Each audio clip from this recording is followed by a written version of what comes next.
Mike, very much.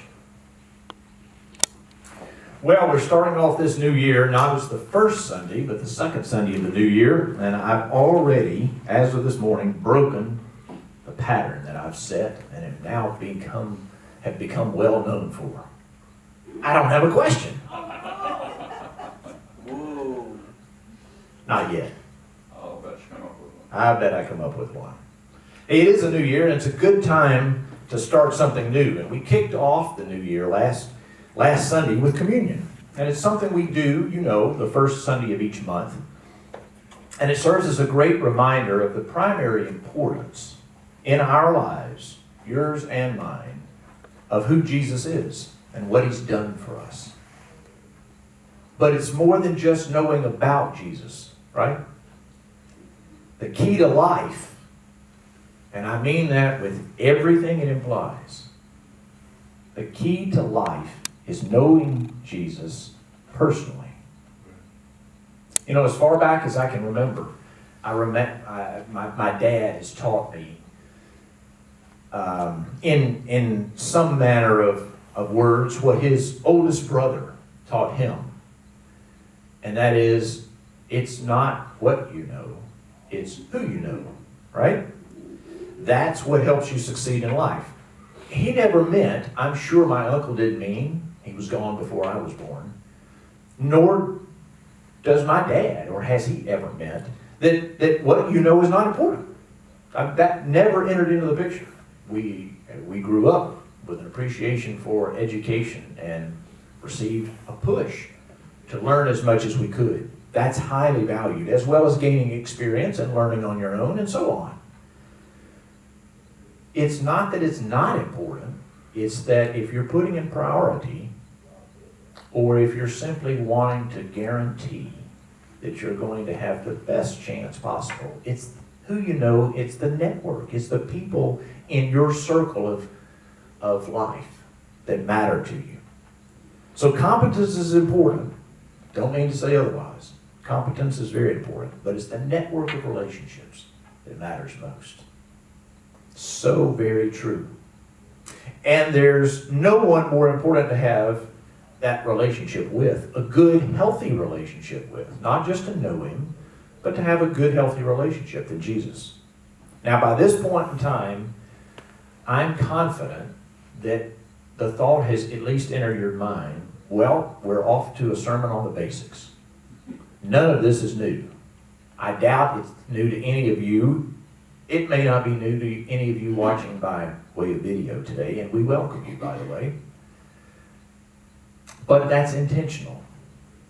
Not just because I want to start off with the basics and reminding us of the basics, but why it's important to have the basics down pat. Why it's important for the basics of our faith, the basics of our understanding, the basics of the biblical story, which is God's story with his people, which means it's our story.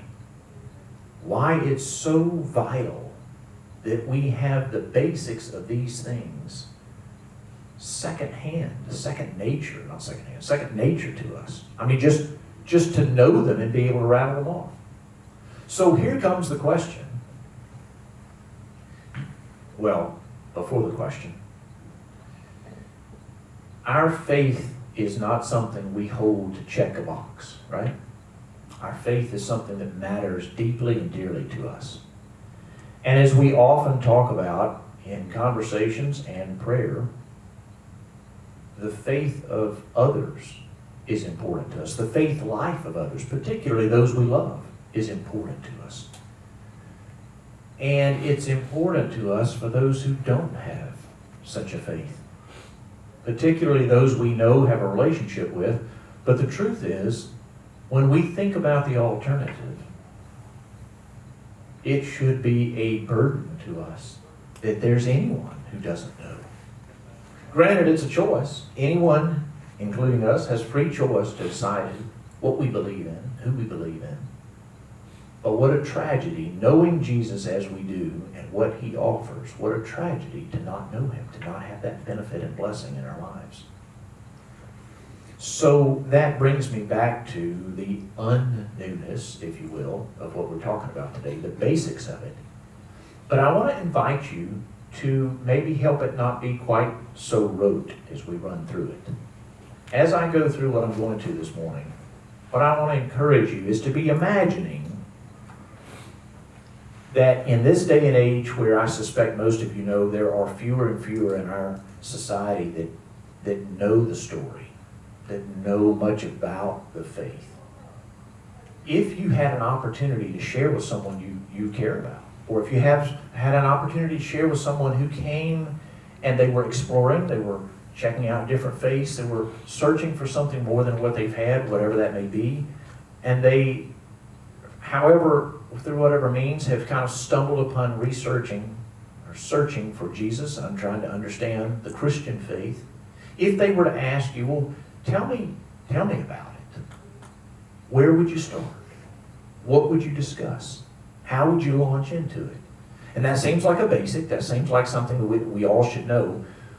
But in my years, I've run into several basics, several different ways when I've just asked that question on the spot, no advance notice. Variety of people in a variety of settings. I usually get a lot of, well, let's see.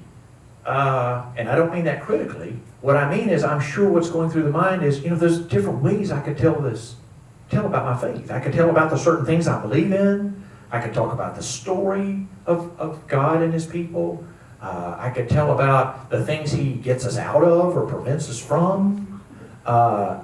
So how would we go about it? How would we go into such a discussion? And so I want to suggest to you that one of the key things we need to really have an understanding of is a primary benefit, a primary blessing that we have as believers because of what Jesus has done. And that is access, open, anytime, anywhere access to the one we call God our Father. We have access to Him. And that may not be new news to us today, but for centuries in the past, that wasn't to be taken for granted, even with God's own people. That leads us into a discussion of what I began last Sunday, if you were here or if you happened to watch the video, and that is a conversation about covenant. Let me lead you in a little bit more about that today. As we think about Jesus giving us access, or if we back up even before that and say, well, what does it take to have access to this God? If you don't know, then you might also have a question, which God? Because there are a variety of gods that are worshipped by a variety of people all around the world. And we would say, as Christians, as followers of Jesus, as followers of the God of ancient Israel, we might describe Him as the Creator Covenant God. It kind of wraps up some of the very basics from the beginning. The Creator, how did all of us get started? And covenant, because it speaks of the relationship between God and us.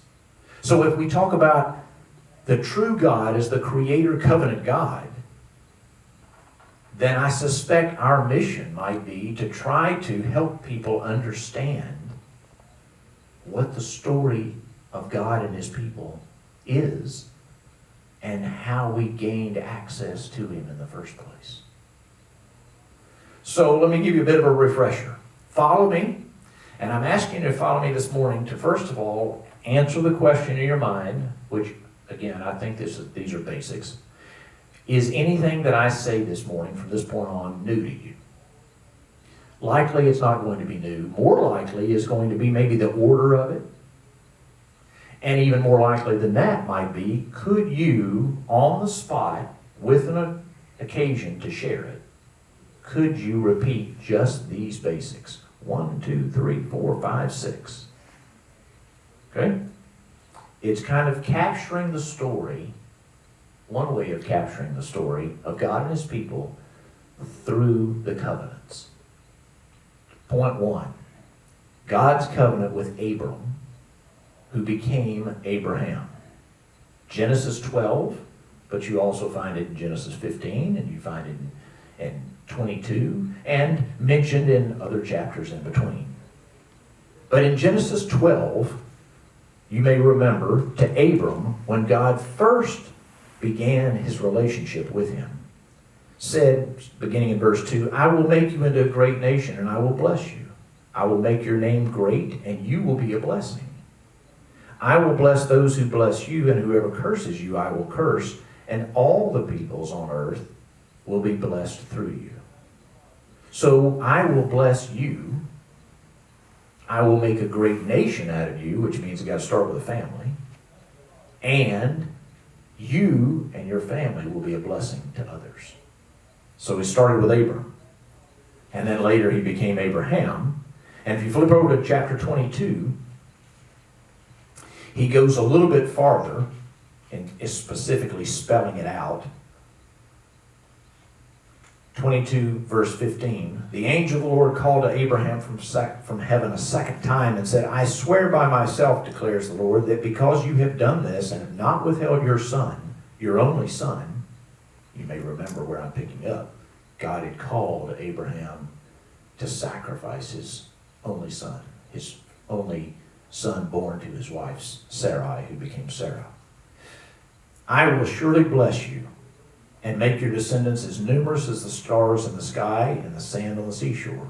Your descendants will take possession of the cities of their enemies, and through your offspring, all nations on earth will be blessed because you have obeyed me. The key here is all nations on earth will be blessed. It's a comprehensive blessing that comes through Abraham. It's a covenant that he makes. So we start with God's covenant to Abraham, which you might think of as a covenant with a family. Item 1, step 1, God makes a covenant with Abram to become Abraham and a family. Step 2, God makes a covenant with Moses. This is found in a number of places in the first several books of the Bible, but in particular, you find it where I want to lead you this morning is Exodus chapter 19. At this point, much has happened. God, through Moses, has already led his people, the Hebrews, out of slavery in Egypt, and he's beginning to form and shape them into a people. And here, he says these words, beginning in verse 4. Exodus 19:4. You yourselves have seen what I did to Egypt and how I carried you on eagle's wings and brought you to myself. Very intimate language. Now, if you obey me fully and keep my covenant, then out of all nations you will be my treasured possession. Although the whole earth is mine, you will be for me a kingdom of priests and a holy nation. He's telling this to Moses, and he's instructing Moses to tell this to the people, the Israelites. And you may remember from previous sermons, previous messages, that this idea of being a kingdom of priests and a holy nation, the priest's primary responsibility was to serve the people, was to serve as an intermediary from God to the people, to be a conduit of blessing to them, to serve on their behalf in helping this relationship get started and be maintained between God and his people. So the kingdom of priests, the idea is he is making a covenant. God is making a covenant with Moses and all these people that they will all be a part of this blessing. This is part of the way he's fulfilling this blessing to the whole world. The idea of being a holy nation, obviously a set group of people. The holy part is set apart. The holy part is God's presence with them. So there's a specific purpose that we have in the eyes of our Lord that comes out of that relationship. Okay, so we got step 1, the covenant with Abraham, to be blessed and be a blessing to all others. Step 2, Moses, to form now, instead of just a family, a people. A people who will understand who he is and are charged with the 10 Commandments and other teachings of embodying his character, becoming a demonstrated example on earth of God's character so that other people can learn who he is. Okay. They would then serve as kingdom of priests and holy nation. Step 3, King David. You'll find this in 2 Samuel, among other places. 2 Samuel chapter 7, starting in verse 11, about part of the way through, about halfway through. Verse 11. Where it says, "The Lord declares to you that the Lord himself will establish a house for you. When your days are over and you rest with your ancestors, I will raise up your offspring to succeed you, your own flesh and blood, and I will establish his kingdom. He is the one who will build a house for my name, and I will establish the throne of his kingdom forever. I will be his father, and he will be my son. When he does wrong, I will punish him with a rod wielded by men, with floggings inflicted by human hands. But my love will never be taken away from him, as I took it away from Saul, whom I removed from before you," the previous king. And then this, and if you were to catch nothing else, just this verse, 2 Samuel 7, verse 16, "Your house and your kingdom will endure forever before me. Your throne will be established forever." So where God has made a covenant with Abraham to begin this whole thing, to bless Abraham, begin a family that would eventually become a people that would be a blessing to the whole, through whom would be a blessing to the whole world. And then that people begins to come together in the shape of a nation under Moses. And God makes a covenant with him that that nation would be a kingdom of priests serving in his name on his behalf to all people.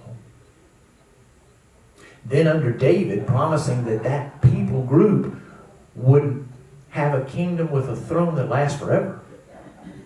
So that means not just the people all over the world during that time period, during that century, but as long as the earth exists, as long as people exist. This covenant has now expanded beyond the bounds of space and time. It just goes on and on and on. Step 3, Abraham 1, Moses 2, David 3. The prophets come along. I'm listing it as a step, but it's not actually a step in a new covenant. The prophets were sent to these people to bring them back, to remind them of where they've gotten off track, to try to encourage them and warn them. Warn them that if they didn't come back to the Lord, if the people didn't come back to the Lord, that covenant would fail. Even though God didn't fail on his end, the people fail on their end. And yet he spoke through the prophet Jeremiah in chapter 31 of a new covenant he someday would establish, because he saw what was happening. He saw the people were continuing to fail in their end of the covenant. And he knew that someday he'd have to establish a different kind of covenant, a new covenant that would not end. And that new covenant is step 5, and I'm guessing you know where we're headed now. Jesus, the blood of the new covenant, right? You find it Luke 22:20, where the words that we often use in communion, part of those words are found. When he's speaking of the cup that he's taken after the supper, chapter 22, Luke, verse 20. "This cup is the new covenant in my blood, which is poured out for you." And you find it in Paul's writing. So after the time of Jesus' walk on earth, a primary apostle, Paul, describes this in 1 Corinthians chapter 11. "This cup is the new covenant in my blood. Do this whenever you drink it in remembrance of me." This is what we celebrated last Sunday in communion. This is what we celebrate every first Sunday in communion. So you have a continuation of the covenant. Started with Abraham, then to Moses, then to David, the prophets to try to help pull them back in line, Jesus to be the new covenant that did not fail. The new covenant that lasts forever, that fulfills all of the old covenant and sets us up today to where we are. Paul, we being, I don't think any of us here, I may be wrong, so no offense to any of you if I've missed something in your heritage, but I believe all of us are what the Bible would refer to as Gentiles, descendants of the Gentiles, meaning not Jewish. The Jews were the chosen people. The Jews were that special kingdom, that prized possession, those who would be a blessing to the rest of the world, not because they were special on their own, but because God chose them to witness to all of us. Now it comes to us as the descendants of Gentiles, Paul being the primary apostle to the Gentiles, and eventually to the rest of the world through his witness and the writings of the others in the New Testament. Flip over to Ephesians chapter 3, where Paul has written, some believe, some argue about this, but some believe that Paul has written a letter to the churches around the area of Ephesus, modern-day Turkey. People that he had not met, churches he had not personally been in, but he's sending a letter to them to teach them a lot about the Christian faith. Some would argue Ephesians is theologically, in terms of what you can learn about God and your relationship with Him, our relationship as a church with Him, Ephesians may be second only to Romans in the New Testament. It's an incredible book to study. And so I draw your attention to chapter 3 because this is where God speaks of identifies through Paul his marvelous plan to reach the Gentiles. He says, Paul, writing to these churches in the area, surely you have heard, verse 2, surely you have heard about the administration or the stewardship of God's grace that was given to me for you. That is the mystery made known to me by revelation, as I've already written briefly. In reading this, then, you will be able to understand my insight into the mystery of Christ, which was not made known to people in other generations, as it has now been revealed by the Spirit to God's holy apostles and prophets. All through this covenant tracing that we've done, they heard about God. Individuals knew God, but nothing like what was promised someday in the new covenant. Nothing like was promised in the fact that after Jesus came and did what God had charged him to do, we would have, each of us individually, through the Holy Spirit, direct access to God. Each of us, all of us, if we so choose. A remarkable development of the story of God covenanting with His people and throwing the doors wide open on who could be considered part of His people. No longer just that group that He chose initially, but all people. So recount with me these 6 steps. Number 1, God made a covenant with Abraham. Number 2, Moses. Number 3, David. Then the prophets, then Jesus, the new covenant, and then through Paul and others, the spread of the gospel, the spread of the news of the new covenant to people everywhere, that all could be received. Now, I gave it to you in these words this morning to call attention to the specifics. If you tried to boil it down, the specifics of what the covenant was to each of those people. To try to give you some idea of the development of that covenant. For you to share it with whomever you might share it, you'd have to be aware of who they are and the context in which you're discussing. Which means you've got to know it well enough that it's in here so that as they're talking to you, you might have an idea of what to share and what not to share. And you might think, holy cow, this is going to take a lot of work. Well, yeah, if you're talking about this afternoon. Yeah, if you're talking about, I got to have it done by next Sunday, because that may be his question. He may take a survey. But if you think about how would you, let's say one of you has a child or a grandchild that's getting ready to get married. Actually, back it up. Let's say you've got a child that has met someone or a grandchild and they're in a serious relationship. And it's time now for them to introduce the person to you. You don't have any idea what they know of you and your family. But you'd like them to get to know, because it looks like they might very seriously become a part of your family.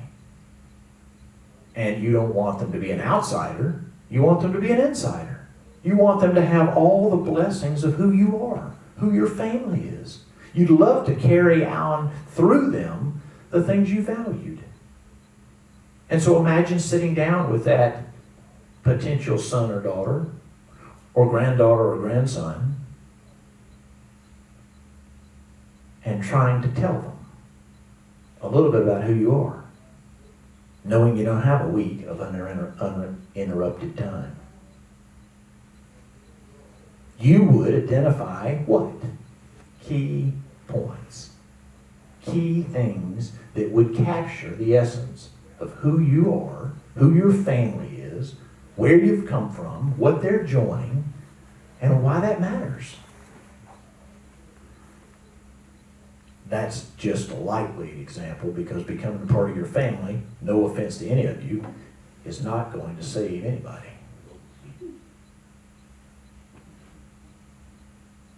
So I offer this up to you today as obviously a teaching.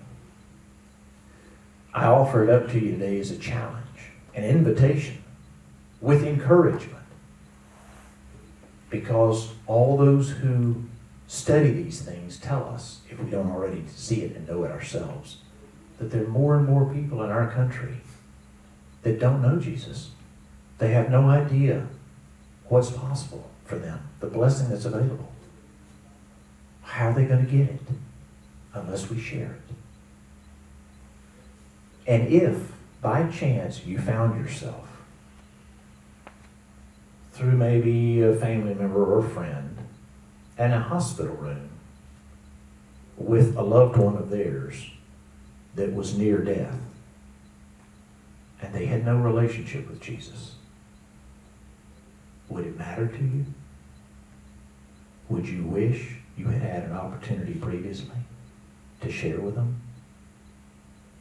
Friends, I don't mean it at all to suggest that just this story with these 6 points will lead anybody to Christ. I don't mean that at all to suggest that just these 6 points will help you feel like when you've conveyed this, that you can walk away and you've done your job. But they are important parts of a covenant, and helping people to understand that God has offered us a covenant is a huge step in helping them understand who God is. If you can help them realize what that means to be in covenant relationship with Jesus. Perhaps the other benefit is that this will get you thinking of how maybe you begin to develop your own thoughts or ideas that you might share with someone if you are asked, well, why do you believe what you believe? Why do you have the hope that you have? Why do you have the joy that you have? Is there peace in you when all the circumstances in your life suggest that you shouldn't be at peace at all?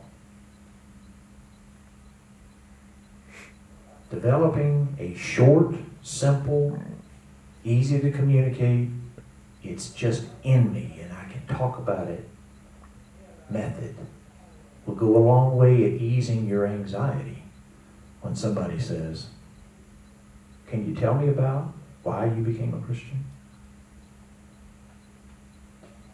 I hope this is helpful to you. I hope it will cause you to think. I would love it if it causes you to ask questions. What I really hope is that you will take this and make it your own.